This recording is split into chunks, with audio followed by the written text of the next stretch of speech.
Hello and welcome back to Jackknives Reviews. I'm of course your host, Jack Knives. Today we'll be looking at the new psychological drama, Presence.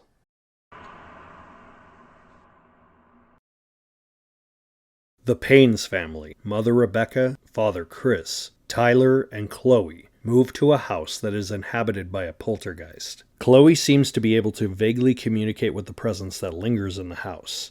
However, it has unknown intentions with the family, watching their every move, secret, and action.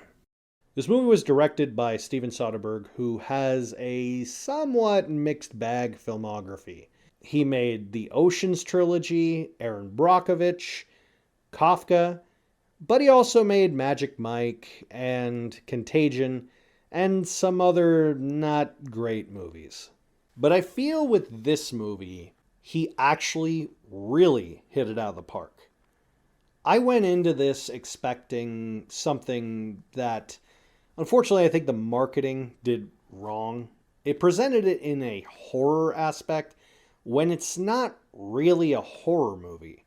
It's more of a family drama with some horror elements. Specifically, the horror element that you, the audience, are from the POV of the presence, aka the ghost that haunts the house in which this family presides. There are parts of the movie that deal with aspects of family drama, personal drama, and experiences that each person has differently.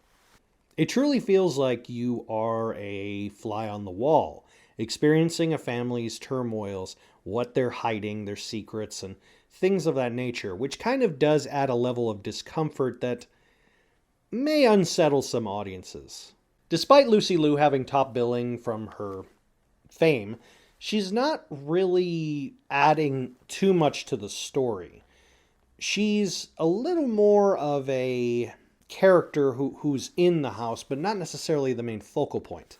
That is new up-and-comer Kalina Liang. And if this is anything to go by, I truly believe she has a huge future in the film industry if she pursues it, because her performance in this movie has a very much organic, normal, real feeling of a young girl trying to figure herself out and not really trusting the world around her.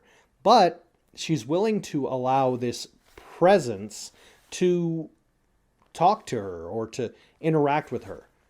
The presence itself never actually vocalizes, or we don't really see how people can perceive it. And because of that, it adds a little more of a mystery as to what exactly is going on. This is Kalina Liang's first breakthrough performance and Eddie Made's first ever performance. They're presented in a way of organic young kids, like young teenagers, and it feels good to see performances that don't feel forced, that don't feel like, in over their heads. This feels like one of those movies that will either get a cult following or it will actually be beloved by people who give it the chance. This feels like how I wanted In a Violent Nature to be. What I mean by that is In a Violent Nature took a concept that was very different. It took a concept of what if a slasher was from the point of view of the slasher and you kind of are like that the whole movie. Whereas that movie was extremely boring, this movie is not. It's a haunted house drama with you as the ghost. And because of that, it doesn't feel too over the top. It's not like Poltergeist. It's not like movies with ghosts that do crazy stuff. It feels like how ghosts are described to people that have ghosts in their homes, but they accept them as what they are. Just essentially another roommate they can't see. And it feels good to see that story and to see what happens. And it keeps you invested. The whole movie kept me invested. It kept me enthralled. And I thought it was a great movie. Honestly, I would probably add it to my collection, and I really recommend people checking it out. If you give it the time, you give it the chance, I think you'll really, really enjoy it. I give Presence 5 out of 5. Have you seen Presence? Let me know in the comments down below. As always, I'll see you next time.